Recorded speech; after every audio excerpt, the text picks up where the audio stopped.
say you in the I know a lot of guys that went to prison and didn't make it back home. Still out of trouble. Peace, assalamu alaikum, hotep, grand rising, praise God, what's up, what's happening, or whatever it is that you subscribe to. Y'all don't be laughing at my blinds either. Like I said, we just moved, so we still got to get a little organization going on. But y'all already know, I don't care what you think. But I wanted to share the story today about me when I worked at Walmart.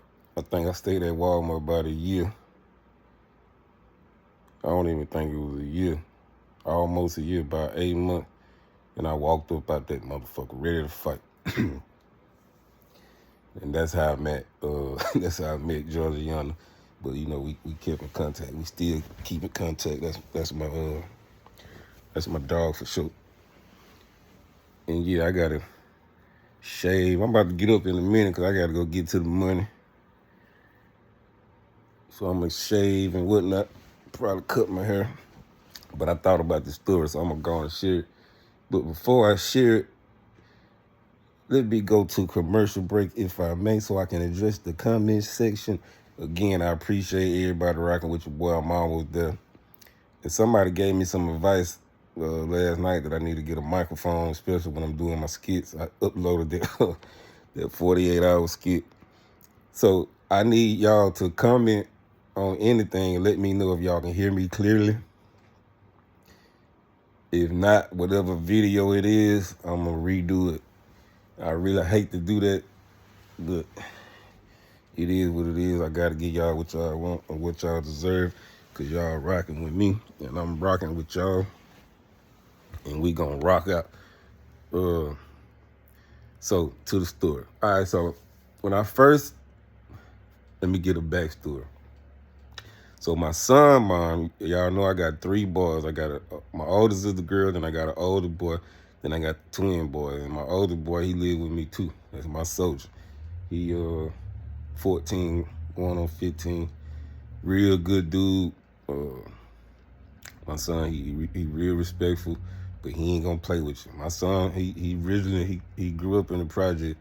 His mama from the project, from Bahama Apartments in Hattiesburg. I got a lot of money over there, but I'm just giving you a little backstory before I get to the story. So he ain't gonna play no games with you. He gonna fight. He just, he respectful, and he got this laid back swag about himself, and that's my dog. But my son, mom, she's still a manager at Walmart, but she the one kind of pushed to get me hired. And I appreciate her for that. So I get hired at Walmart in Hattiesburg. At the time, I was working, I was construction supervisor for Habitat for Humanity.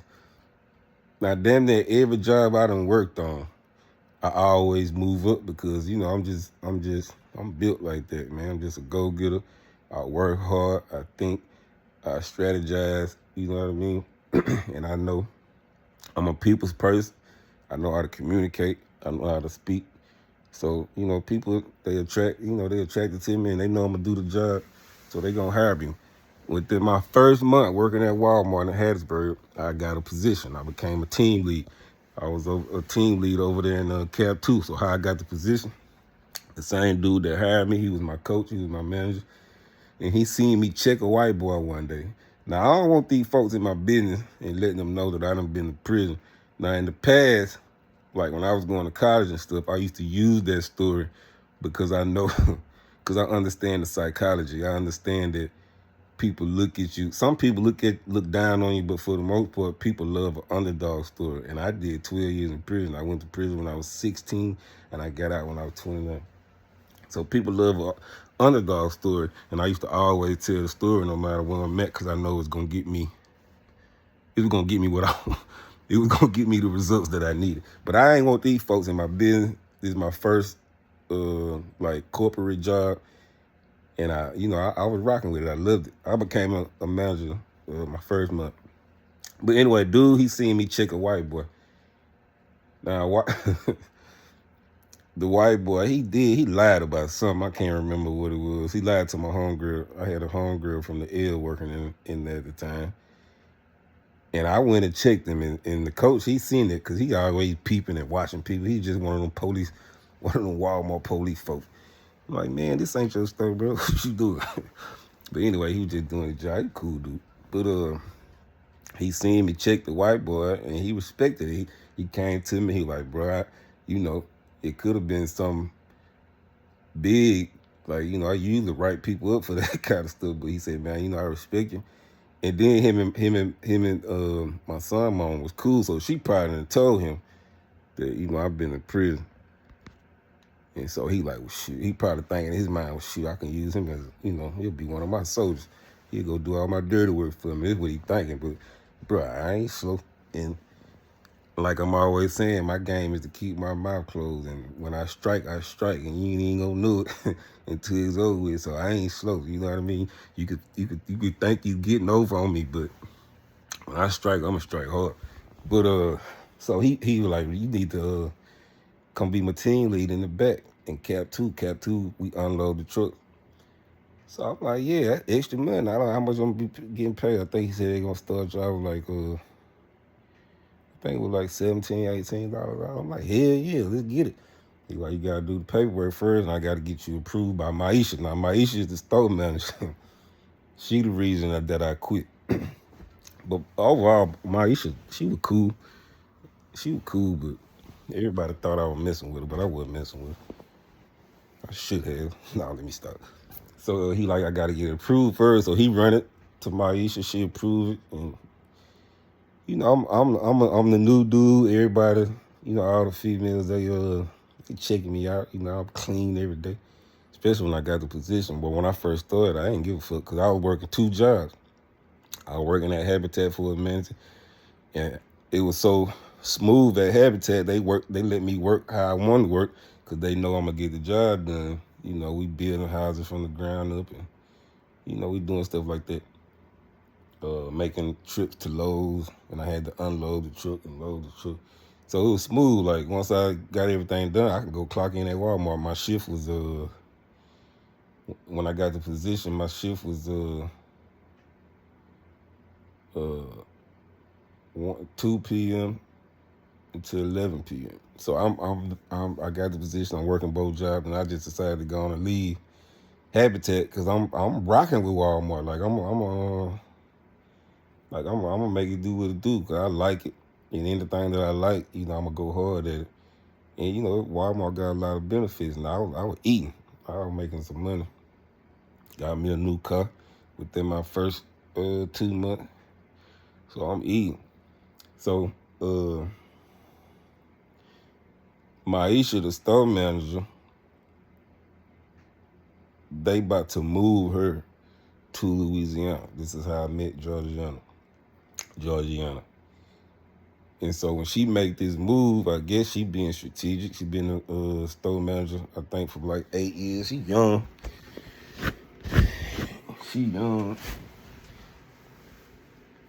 And I think I could have smashed it. And then my wife was working there too. My wife worked the night shift, so it was my wife and my son, mama. That my wife transferred. She was working at Walmart in Shreveport, so she transferred. Cause we had not too long moved to Shreveport from Shreveport. But she was working on the Walmart on the other side of town, but she got into it with the manager, so she did a transfer to this Walmart on 49. It used to be the hood Walmart, but they didn't cleaned it up now. But anyway, it's time for Maisha. Like Maisha, it's a new store manager finna come from Louisiana, and then she gonna go take his store. Yeah, so Maisha, they about to swap stores. The manager coming from Louisiana, and she going to Louisiana. Now Maisha from Louisiana anyway. But before she leaves, she had like a little party, celebration home. I think we did some was it tacos? I think we did some Mexican food that she bought for everybody. And you know, she give everybody a hug. So when I hug her, you know, I really don't know her. Damn, I got a hair in my nose. There ain't no booger, y'all, there's hair. I really don't know her, you know. She just say something to me every now and then, but you know, I'm the kind of dude, especially if you, like if you the manager, you got the power, I'm gonna act like I ain't paying you no attention because I know that's gonna draw you to me, and then I'm, you know, make my move on penitentiary games. But look, so when I hug her, I'm like, well, shoot, because I'm really, I done made my mind up. They done put me in this position. So I'm taking Walmart serious. Like, I want to move up. I want to move up the chain. You know, this was on my mind. So I'm like, well, shoot, if you need some help, because they already want to elevate me. I've been the team lead. I've been in management at this time for probably about 3-4 months. And they already want to elevate me and make me a coach. And so she know I'm a hard worker. But they want me, like, these people at this store did not want me to leave, and I shouldn't have left. I used to beat myself up about this decision. You know, life is all about decisions. Sometimes you make good decisions, sometimes you make bad decisions. And this was a time it was a bad decision for me to leave this store and go down there messing around with Maisha. But, you know, so I told her, like, well, you know, if you need some help, shoot, I'll come down there and be a manager. She said, for real? I'm like, yeah. So I guess she thought about it. And another reason why I wanted to make this move is because I hate living in Mississippi. I lived in Shreveport about 10 years, and I came back home.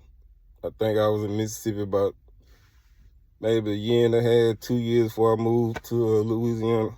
Before I moved to Slidell, Louisiana. I just hate living in Mississippi. I hate the atmosphere. I love my people, but I just hate the atmosphere. It just make my energy go low every time I go home.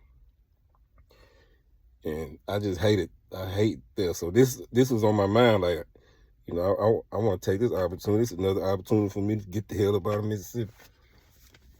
So, damn, it's hot. So, a couple months go by, she gone now, and she got one person. She got one manager that went with her. I don't even think she worked there no more. And then you had a lot of people. Now, Maisha, she was sharp. You had a lot of people that was going to look at the stove just to see if they wanted to go. And people were telling me, like, man, don't go.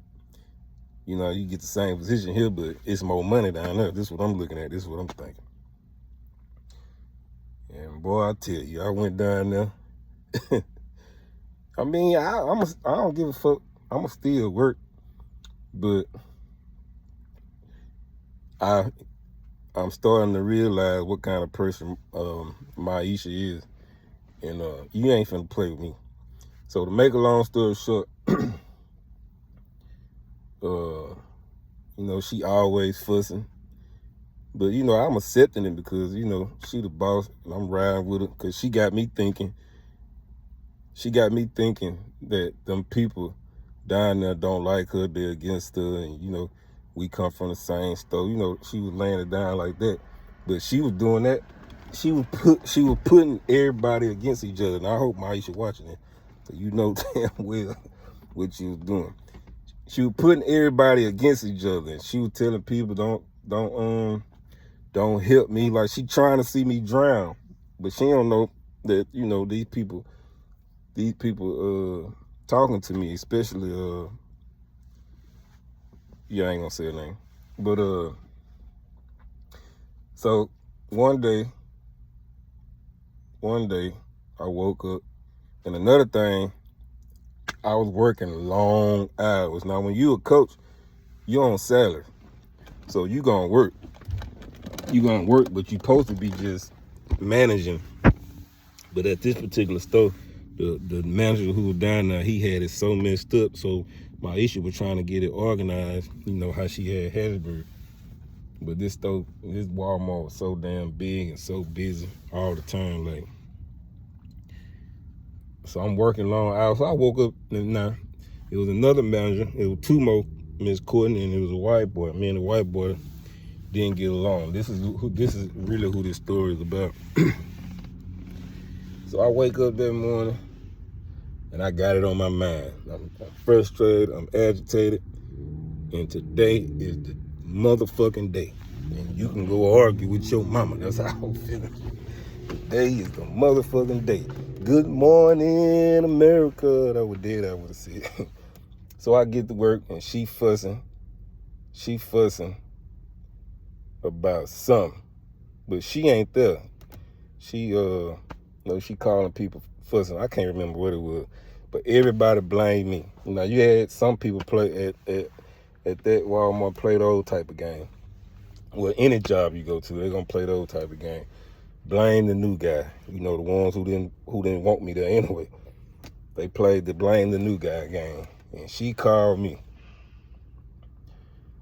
And, you know, I'm like, man, look, man, today to day, I ain't trying to hear all this shit. And she sent the white boy at me to write me up. And they said he was racist anyway. I had been telling people, I'm just waiting on him to get out of line with me. So I'm going to do it to him.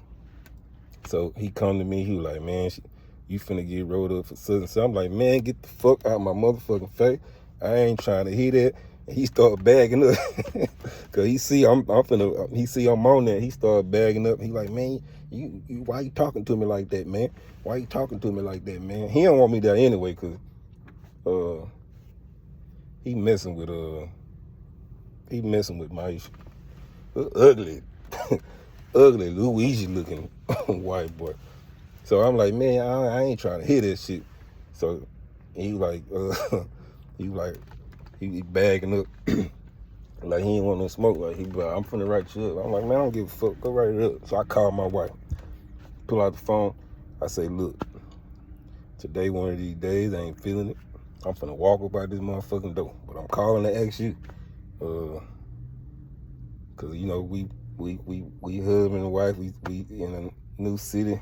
My wife working at the time. No, she wasn't working. Everything was on me. But it's not hard for my wife to get no job. I didn't want her working at the time. And I get like that sometimes. When I was in Shreveport, when I was doing good with the LLC, with the home improvement company, my wife didn't work. And if she did work, she came and helped me at the job site. But anyway, so I'm calling to ask you, is it a good idea? She said, shoot, I quit. And I went, you know, if you feel like this, you know, it's taking away from your peace and you don't want to be there, shit, get the fuck up out of there. Say no more. So it was another manager, a little short manager. She was a shit starter. She looking at me. They called me Rob. What's wrong with you, Rob? And shut the fuck up. You shut the fuck up too. All you motherfuckers. I can't stand none of you motherfuckers.